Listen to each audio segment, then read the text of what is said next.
Good day, Summoners. This is Raabemaster bringing you a guide to begin owning with Cassiopeia in 5 minutes. Let's begin. Cassiopeia is a mage whose kit gives her insane burst and sustained magic damage. She is exclusively played as an AP caster and most commonly put in the mid lane. Cassiopeia is a strong pick due to having one of the highest sustained magic DPSs in the game, great crowd control in her ultimate, and an extremely synergetic kit. There are two common skill builds that both work well when playing Cassiopeia. The first skill build is to max Noxious Blast first, and the second maxes Twin Fang first. You can max Noxious Blast for the strong harassment and great pushing power, or Twin Fang for the killing power and more dueling or ganking ability. I'm going to leave this completely up to the player, but 1 point should be put into Miasma early for the poison effect and the slow. To recap, max Twin Fang and Noxious Blast first or second, then Miasma last. Get your ultimate at the standard 6, 11, and 16. Cassiopeia is all about sustained damage, and your build should reflect this. Going into lane with some sustain is a great idea with a crystalline flask and health potions, or a mix of just health and mana potions if you don't like the flask. Also, if you find yourself against a strong AD laner, a cloth armor 5 health potion start can keep you survivable. For early items, if you are falling behind, a couple Doran's items can help you recover. A tier can be picked up if you find yourself needing more mana.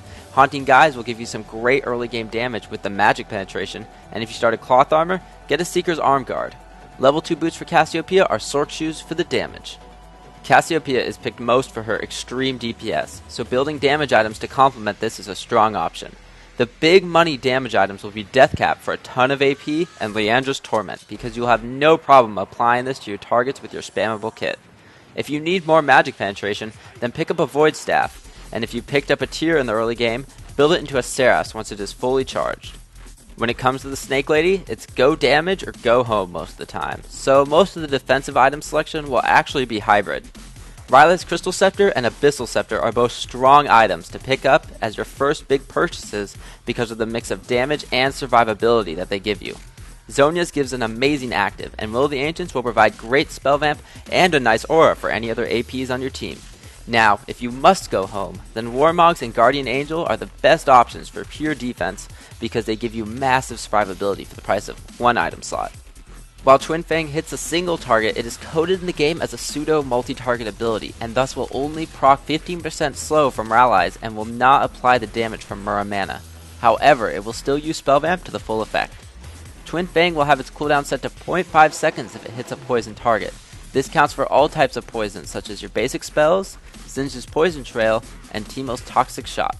Having Twin Fang go on cooldown even once in a teamfight will cripple Cassiopeia's damage output.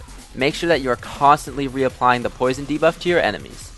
Cassiopeia is a short-range mage. Her main DPS tool Twin Fang has a range of only 700 units, which means she is going to have to be in the close quarters during teamfights. Considering that she has no natural survivability and won't be building many defensive stats, it is extremely important to have both the movement speed boost from Noxious Blast and the slow from Miasma make Cassiopeia great for kiting opponents, allowing her to pepper them with Twin Fang while staying at a distance.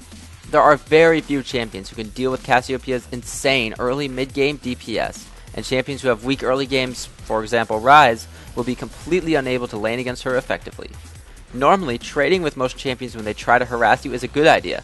This is not so if Cassiopeia is able to apply the poison debuff, as Twin Fang spam will allow Cassiopeia to outtrade any opponent. It is not recommended that you use Cassiopeia's ultimate as initiation. It has short range, along with the fact that there's a short delay before it goes off, meaning that good players can react so that the ult either won't hit them or at least won't stun them. Petrifying Gaze is, however, great follow-up initiation and counter initiation, since you will have precious seconds to position yourself to hit multiple targets. Cassiopeia has very fast jungle clear times thanks to Noxious Blast and Twin Fang spam.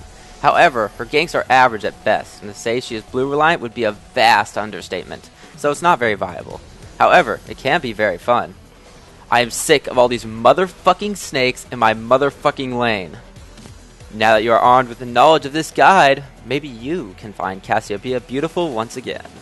Thank you for watching, give that like button some love, and don't forget to subscribe for the best League of Legends guides on YouTube that get you the information faster than anyone else. MOBAFireTV is sponsored by Origin and Razer.